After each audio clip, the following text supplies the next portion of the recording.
Sure. My name is Dr. David Schein. I'm a professor and associate dean at University of St. Thomas.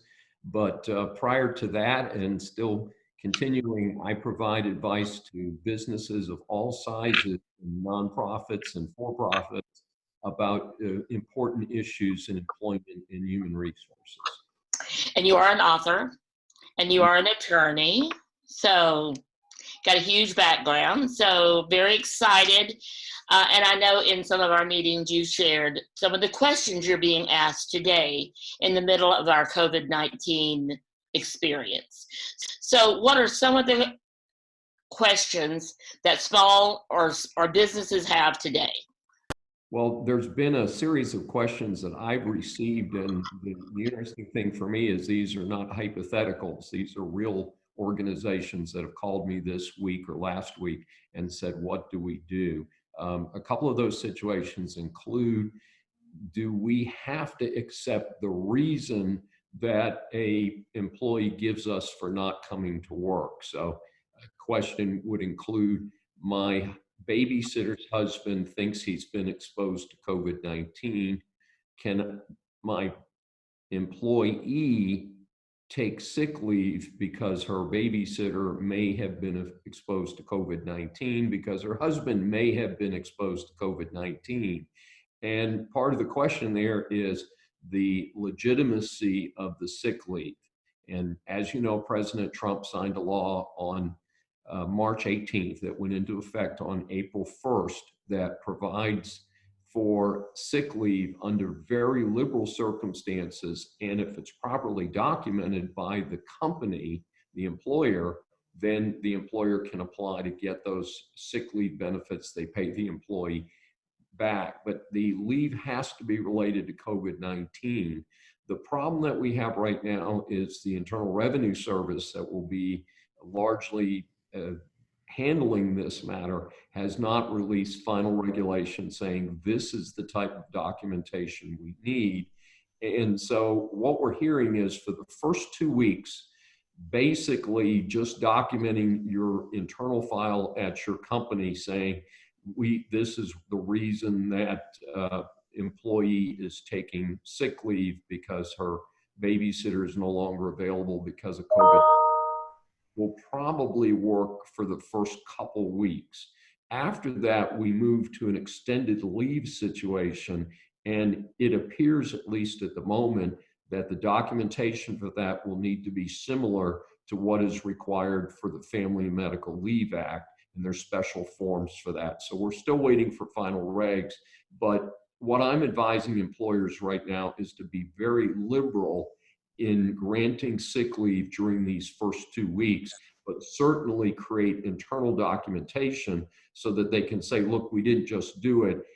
What we also don't know is, suppose somebody calls up and says, hey, I broke my leg, I fell down the stairs last night, clearly not related to COVID-19.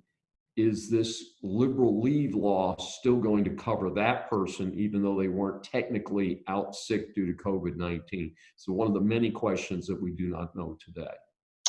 Wow. Okay. That's a lot to know. And as a small business owner myself, I'm very interested in your answers to these questions. And you mentioned before we started our recording a nonprofit that you're working with. So tell us the story of the nonprofit. Right. I don't want to give out too much detail because we want to maintain the confidentiality of the organization that called me, but they are a very small nonprofit organization in the greater Houston area. And they have a tough situation. They are literally running out of money. And one of the problems is that they can apply to the Small Business Administration, the SBA, for a CARES Act loan, CARES, which is what most people know as the big bailout, the $2.3 trillion stimulus bill. And part of that provides that businesses can borrow money at low interest rates. And there is a sort of a rumor right now that some of that money might be forgiven, but it'll be loaned to businesses at very low interest rates. So the organization is already looking into a CARES Act loan, but they still have to pay that money back. And what they said is, we have no revenue coming in. And normally we do certain events that produce positive cash flow, and we use that to cover our monthly overhead in addition to their other normal funding. And they said, without doing any normal things, we just have no revenue coming in. And we don't know when this money from the CARES Act will come in. So that led to a discussion about the PPP, Payroll Protection Plan, which is a separate law that allows small businesses like yours, like mine, like this one, to borrow money through a special program. Part of the problem is that millions have applied for these loans in a very short period of time. The financial institutions are being swamped, and they have not been able to process the paperwork. Once the paperwork is processed, we still do not know how much time will it take for the money to actually show up in the coffers. So the problem is, it is illegal. It is against federal law to allow people to work on your payroll if you do not have the money to meet payroll at the end of the week. So Wow. if you do not have the money, you need to send people home today or tomorrow, whenever you project running out of money. Now, the second part of this for this nonprofit is they said, well, we have a tiny bit of savings in CDs. And my concern on behalf of the organization is we don't want to kill the organization in this situation. We want the organization to be able to live and fight another day, as the cliche goes. And so the concern is no, don't cash in those savings, because that pretty much would mean if this thing continues much longer, you won't have anything to use to restart your business. So I discourage them from doing that separately, not necessarily within employment or human resource consulting, is the fact that I did talk with them about speaking with their landlord. Their organization is in leased office space. They pointed out the lease is not the largest increment of their normal expenditures. It is their payroll. But they have talked to the landlord. The landlord has given them a liberal leave understanding, kind of parallel to what we're dealing with in other areas, but they will have to pay that rent ultimately. So they can delay paying the rent. But what they are faced with, at least in the short term, is most likely laying off all of their employees for at least a couple weeks while applying for both the CARES Act loan and the PPP to see when those funds come in. The interesting thing about the payroll protection plan is that if you have been forced, as they will probably face, to lay people off, as long as you re-employ those people once you get your funding, then they will be able to reapply from that point forward for a forgiveness of the PPP. So technically, the PPP is a loan, but the understanding is, as long as it's used for payroll, then it will be approved. Okay, so let's talk about that. If you don't have the money, you can't keep them working, all of that. And what you said was that means employers will have to be laying people off, obviously. If they don't have. It depends on how bad off things are. This organization, unfortunately, it looks like they're really going to just have to close the doors for a while and hopefully be able to reopen them. But for other organizations, there's a medical practice that I'm tracking. They have implemented a 25% across the board pay cut for their salaried staff employees. For their hourly employees, they've reduced the hours of all of their hourly employees from 40 hours a week to 30 hours a week. Now, this is actually a preferred approach, because in these cases, these organizations are keeping people's health insurance in place. And that's obviously a very important benefit, especially in these times when healthcare is so important to all of us. And again, we're not overly concerned only a tiny percentage of the population will actually contract the COVID virus, and COVID virus testing largely is free. But the issue is that, normal Americans do not want to be without health insurance. So if an organization does have revenue coming in, but the revenue is reduced or other problems are happening, cash flow issues like not everybody's paying these days, then a possible solution is to do a reduction in pay versus a reduction in force. In another alternative to completely shutting the organization down, obviously, is what I just said, and that's an RIF, a RIF. And in fact, many people who are in corporate America, especially in the oil industry based here in Houston, can tell you they've been RIFed.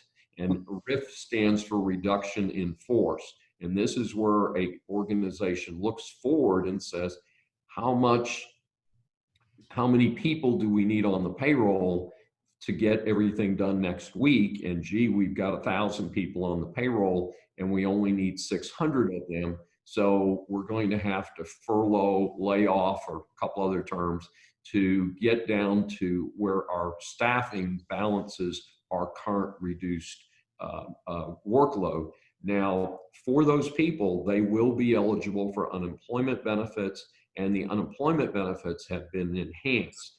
Here is where people are going to start missing rent payments, and things are going to get real extreme in a hurry, and that is that the TWC has been hit with an unprecedented demand for unemployment claims. And what I heard in the news yesterday is they're going to move 600 staff people from other positions at the TWC just to claims processing to try and get people's unemployment checks out. So the bad news is, could be a delay even in receiving those unemployment benefits. The good news is that the unemployment will probably very readily. Very few of the unemployment claims will be rejected or have to do additional administrative attention, but also that there will be enhanced benefits. Part of the CARES Act includes what I believe is a $600 a week enhancement. Also, local and state governments will be able to borrow significant billions of dollars from the federal government to help fund these unemployment pools, because normal unemployment premiums paid by employers won't support the level of unemployment claims we're having.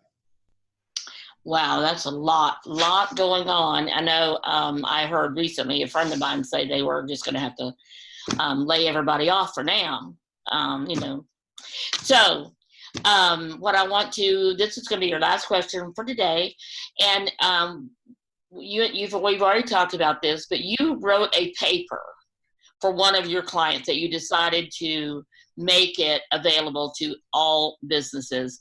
And it's a paper that deals with different topics that we're dealing with as business owners today throughout this whole COVID-19 pandemic.